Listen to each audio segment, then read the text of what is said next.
When this video goes live, I will be on a plane flying out to Disneyland.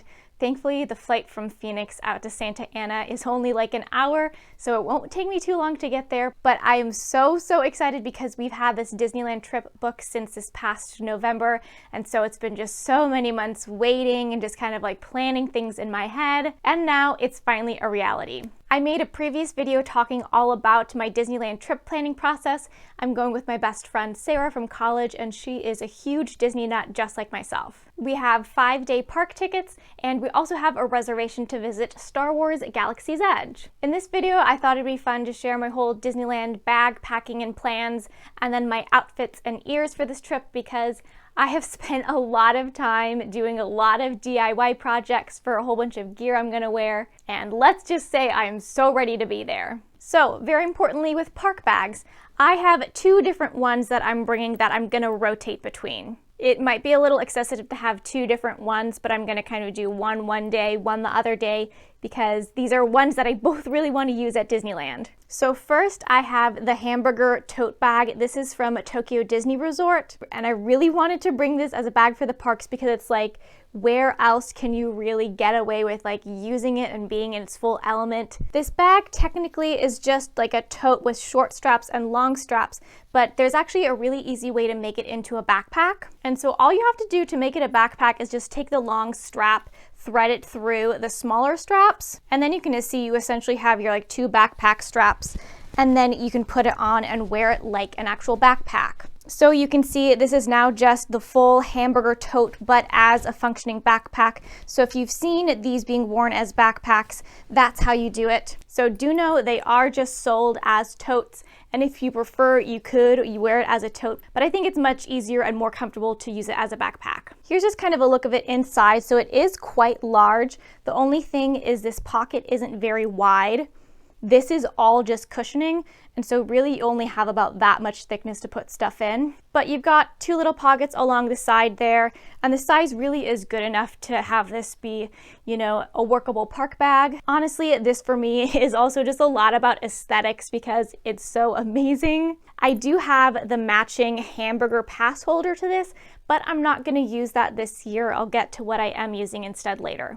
And then the second backpack that I'm using and switching between is a much more traditional backpack, but this is a special Mickey Mouse head-shaped Eat-A bag. I have another full video on my channel talking about this bag. This is from Fantasy Pins by Madison on Instagram, and I have a lovely little display of pins in front that I'll share, but this bag is really nice because it actually feels like an actual decent high quality bag. Last year I had gotten just one of like the cheap Eat-A bags from eBay. They kind of sell them on Amazon too, and it totally broke while I was in the parks. The straps basically came all the way off, so I don't really recommend those as a park bag just because they aren't robust enough, but this feels a lot stronger. What's really nice is that there is a full front zipper compartment, and that's where you can put your pins and whatnot. So again, I just have another insert that I've made. All this is just a piece of high density foam that I've covered in fabric, but you could use, you know, some thick cardboard, even corrugated plastic would work, and I've covered this in this really cool holographic fabric. I got this fabric and a whole bunch of other hollow fabric on AliExpress. So a quick little tour of the pins on here because it is mouse shaped. You can't fit as many as you may be on one that has a full open, but I really like the Mickey head shaped. So in the center, I have my Galaxy of Stories pins. That is a Walt Disney Imagineering pin, and that's commemorating Star Wars Galaxy's Edge, for which I have the dated opening day limited release pin. I wanted to have a little bit of Galaxy's Edge represented because that's going to be a super fun thing that we get to do. Then along the bottom here, I just have some kind of classic Disneyland related pins. These 3 pins here are actually part of the 4-pin Disneyland Flair set. Then this is a mystery pin, and that's also a mystery pin actually from the Soarin' set. Then here I have some really cool pin trading meta pins. I have a mouse ear pin because I'm bringing a lot of ears. These are 2 more pin trading meta pins. And then this is the pin with the lamp from Walt's apartment, which when you flick the switch on the side, the pin lights up. So that'll be cool when we get to hopefully tour Walt's apartment. And so making an insert makes your life so much easier. You don't have to worry about any pin backs, and it's also convenient to be able to switch out the pins. I will note one thing I do is I use double-sided tape to help make my pins a little bit more secure. especially if they just have one pin post, they can kind of just be flopping around in there. So that just kind of helps them, you know, stay a little bit nicer. And I found that it doesn't really damage the back of the pins. In here, this is a really nice full-size bag, some interior pockets. There's also actually like a full laptop sleeve, a full zipper pocket. So this is the backpack that I'm going to use when we're doing the Walk in Walt's Disneyland Footsteps tour and when we're going to Galaxy's Edge, some of the more robust activities where I can fit more in here. And then I can also display the related pins. One other bag type thing I'm bringing is my green alien pass holder from Tokyo Disney Resort. All of the pass holders from Tokyo Disney are super cute, and they're very functional from Disneyland because at Disneyland you still have your physical pass. There's no magic band system, and so quite often you're taking in and out your pass, and it is really easy and convenient to just have it right there, have it out. But the reason why I'm bringing the alien pass holder and not the burger pass holder, which would be very burger heavy with the burger backpack, is because the alien pass holder can fit a regular sized iPhone in it. This is the only Tokyo pass holder I know of that can actually fit an iPhone inside because it's mainly wide. And I really wanted something where I could have my iPhone in here where it's just super easy to get out because you're just always using your phone there, whether it's looking at wait times, booking fast passes with Max Pass, doing mobile ordering for your food, taking photos and videos. So it'll be super easy and convenient to just have your phone right in here. You don't have to dig around in your backpack. And then I can also make this a little wallet. So I have just this little card holder. This can hold my primary cards. And then I've also tucked in there some of my business cards for my ear shop, since I'm bringing a lot of my ears to wear just in case, you know, people ask and are interested in looking them up. So the pass holders are nice because they have a full strap, and then they also have a little clip on that extends if you don't want to do a full strap and you just want to hook it onto a belt loop. Some other things that I'm bringing are my Pinfolio minis. I have a regular Pinfolio mini and then a Pinfolio show mini. This one will go in the Eat a bag, and then this one will go in the hamburger bag. These are really nice and small, but they actually do fit quite a lot of pins inside. So I've mainly just like stocked up on a whole bunch of Tsum Tsums to try and trade away. There are new sets of Hidden Mickeys out at Disneyland that would be really cool to trade for, but I'm also kind of doing my project of trading for this set of the past attractions and resort Hidden Mickeys from, like, it was a Walt Disney World 2010 set. It's pretty much the most commonly faked pin set, and you just see them on every pin board. So what I want to do is I want to find a fake one of hopefully each of them, because I have a full authentic set, and I think it would be kind of funny to have a full real versus fake of those pins. Some other things that I'm bringing, of course, is a water bottle. This is from the brand Mira, and I wanted to bring this one because it's kind of just the right size, and I really prefer that it is stainless steel. And then with this lid, it's also super leak proof, because last year in my backpack, I just had a plastic water bottle and a part kind of broke off of it. And while on Guardians of the Galaxy, you know, your bag just flies, everything levitates, and it just totally flopped over and got my entire bag wet. So this will be nice because it's fully leak proof, and even like a leak proof plastic one can often sweat if the water's cold inside. So I don't want to get anything in my bags wet, and especially living in Arizona, you get so used to just drinking water all day long. And it's nice that Disneyland does have some water bottle refilling stations throughout the resort. Next, I'm bringing this kind of, I'll call it my little media console packet. So the most important thing in here is a phone charger, because like I said, you're always using your phone and the phone battery dies so quickly. So this is a Charmast phone charger, and it has 10,400 milliamp hours. So this has so much more charging power than a fuel rod. It's not really worth it for me to get a fuel rod because, like, I'm there in Disneyland for these 5 days and like that's it. Whereas this, it's super easy and super high powered for me to use, you know, all the time in my life. It's also really nice that it has a button and it shows you its actual full charge there. It's pretty much the exact dimension and size as an iPhone, so it doesn't take up too much space. I have just a little mini USB charger to go along with it because you didn't want a big charger cord, you know, lugging that around in the parks. This is a little bit unnecessary, but I'm bringing along my old iPhone 5S. This is deactivated in the sense that it has no SIM card in it, but it's still totally functional for video and camera, and it can do the internet if it's connected to Wi-Fi. So just in case, you know, my phone is like running out of storage, I can have this as a backup to still be able to take photos and videos. And then last in here, these are just some iPhone microphones. So I always film with an external microphone because I film on my iPhone 6 and the built-in microphone just does not sound good at all. So this is just in case wanting to film something with any actual sound quality there. Kind of going along, I do have this little iPhone tripod I'm bringing just in case. I'm not planning on like vlogging the trip. First of all, because I don't really have the constitution of a vlogger. I'm more like an at-home alone in my office type filmer. And second of all, because this is like my one vacation of the year, so I want it to be a vacation and not just experiencing something looking through a camera. But I do definitely want to capture a number of things, and I think it's nice to be able to have a nice little phone tripod just in case. I will have my little card holder in here, but I'm also bringing this along as kind of a slim little wallet so I can hold more of my cards that I won't be accessing as much and keep that in my backpack. This and the smaller one oddly are from Cirque du Soleil. I got this at the O-Show Cirque du Soleil gift shop in Las Vegas, but it's actually perfect for holding cards and being really sleek. And then of course, gotta bring along stuff like gum. I need this all the time for the airplanes because I have really bad ears, and also the gum really helps with my acid reflux after meals. But it's important that you bring this along because they do not sell gum on Disney property because they don't want people leaving gum stuck in places. So that's all kind of like the main stuff that I'm gonna have in my park bag. Of course, I'll have my sunglasses that I'm bringing along. I'll throw in some lip balm. I'll also probably get, a small little sunscreen to throw in there. But that's kind of my park bag essentials and setup. Next, I wanted to go into the outfits that I've planned and the ears that I plan to bring along with. I'm gonna be bringing along 8 pairs of ears.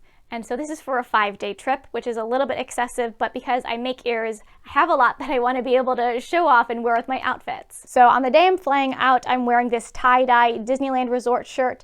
I wore this on my first day at Disneyland last year, and I just think that this is a perfect, super fun shirt. I love how vibrant the colors are, and of course this says like, I'm going to Disneyland. And then with this shirt, I'm going to be pairing my classic lollipop ears. So this will kind of be like exactly like what I wore last year, but I think it's such a fun and colorful combo. Here's just a closer look at my lollipop ears. The Disney parks, they did release lollipop ears, but I don't think they look as good as these ones, which actually do look like real lollipops. I'm super proud of them and can't wait to wear them in the parks again. Now, the way I'm kind of going to be transporting my ears, and this is useful if you're just bringing them in a suitcase or a carry-on, or if you want to even put them in your backpack, pretty much all the ears fit absolutely perfectly in these gallon Ziploc bags. So you can put a pair of ears in there, and then it'll stay really safe from any kind of scratches or dents or waters in your backpack. And it gives them just a little bit of added protection. Now, if you want something that's a little bit next level, you can use this.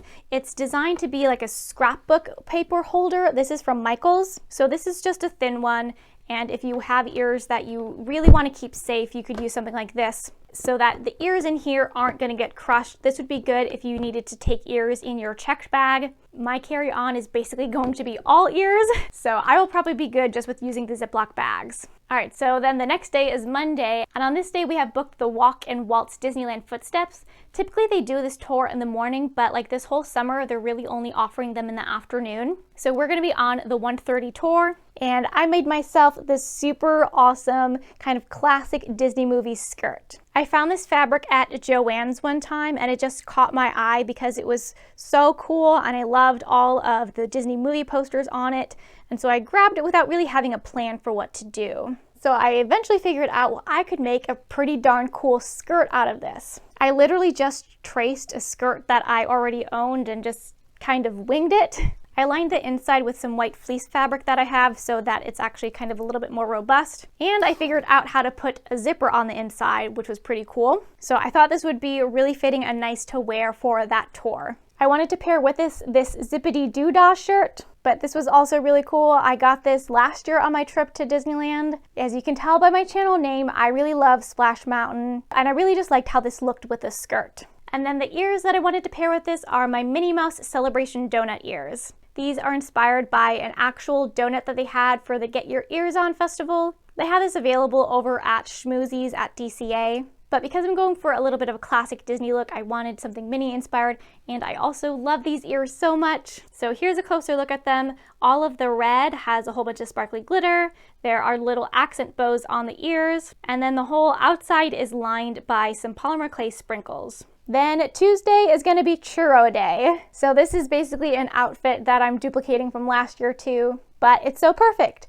I have this Powered by Churros shirt. This is actually a Disney Parks shirt. It's no longer available. I got it a while ago on sale, I think when they were clearing out, and it actually is a children's shirt. So this is just a kid's extra large. But this will be the perfect vehicle for my churro ears. So I'm again pairing it with this nice blue skater skirt, and this is actually the skirt that I just traced and used as the template for the skirts I made. So I guess why wear skirts? I actually find them to be more comfortable than pants. They're really nice and light and flowy. And then what I do is I just wear these small little spandex shorts underneath them. So obviously that way you don't have to worry about flashing anyone, and it still makes it super comfy. So I have two ears that I'm going to be rotating between two of my churro pairs. I first have my classic churro ears, and this has my Churroland pin as the center on the bow. It's not the easiest to pick up on camera, but these do actually look exactly like real churros. They have a realistic faux cinnamon and sugar coating on them. And then I have my Celebration churro ears. These were inspired by a lot of the celebratory or special churros that they have, especially like the ones they had from the Get Your Ears On. So the base is just like the regular churro ears, but then it has a dark chocolate fabric paint drizzle on it, and then mouse-shaped sprinkles. So I'll just kind of be rotating between these two pairs of ears. And again, whichever ear I'm not wearing, it'll just be nice and safe in the Ziploc bag in my backpack. Then on Wednesday, we have a reservation for Star Wars Galaxy's Edge, and I of course kind of had to put together a full outfit ensemble for that. So I will be wearing these churro lightsaber ears that I made. These are designed after the actual red and blue lightsaber churros that they offer during special Star Wars events. Again, kind of hard to get off on camera, but it still has that full faux sugar coating on it to make it look super realistic. And then this actually is a real authentic pin. I thought it looked so pretty. It actually is really hefty. I just broke off the post and glued it on the bow. So what better thing to go with the churro ears than another churro themed shirt? In Illustrator, I came up with this design, May the Churros Be With You. It's using a Star Wars style font and kind of modeled after May the Force Be With You. I thought that this would be perfect because it's something that's, related to the land and Star Wars without just being, a Star Wars thing, because that's not quite my jam, but churros definitely are my jam. My friend Sarah, who I'm going with, she has a Cricut die cut machine, so I asked if she would be able to help me actually turn it into a shirt because this is all like super nice straight lines. So this is gonna be a super awesome shirt, so I obviously don't have it with me now, but I'll be able to wear it there in Galaxy's Edge. And then I had to finish this outfit off with another skirt that I made. So this is basically the exact same style as the two previous skirts because I made it with the exact same template. But I found this super awesome Galaxy fabric from Joann's. It's white with pretty gold accents and very perfect and space themed.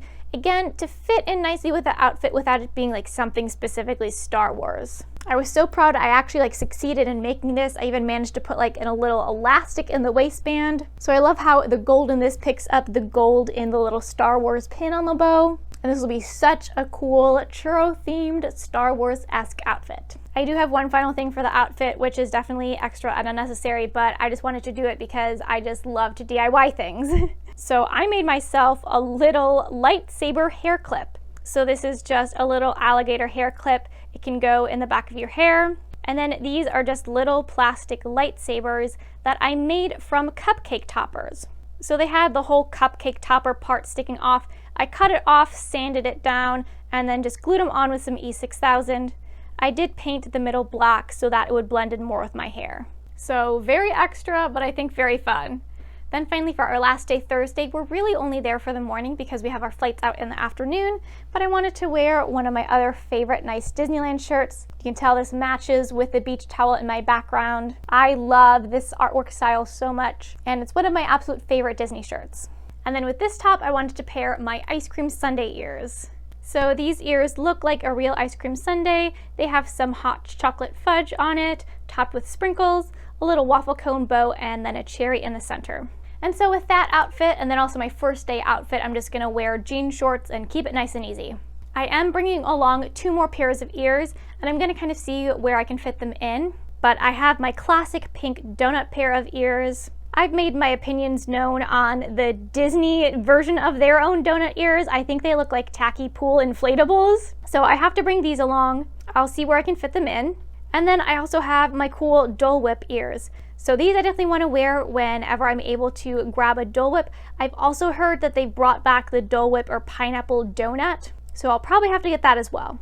And then finally, in terms of gear, I'm bringing along the 2 Disneyland Resort Spirit jerseys I made. These were from the DIY video that I just recently did, if you missed that. So I made myself one that's on a really pretty periwinkle, and then it has the D logo in front. And then I have this black one, and this is all a really sparkly holographic silver glitter. So these both will be great because it does get a little chilly in the evenings. I think we're gonna have absolutely perfect weather there. It's like highs in the 70s and lows in the 60s. Much better than the 110 we've come close to hitting in Arizona this week. So hopefully it's kind of fun to see like everything that I've planned and put together.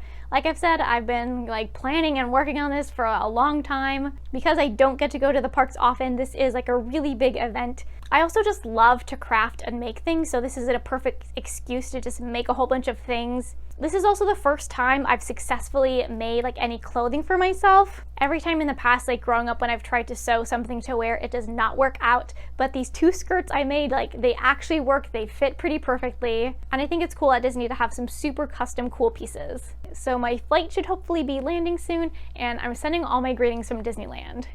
But thanks for watching!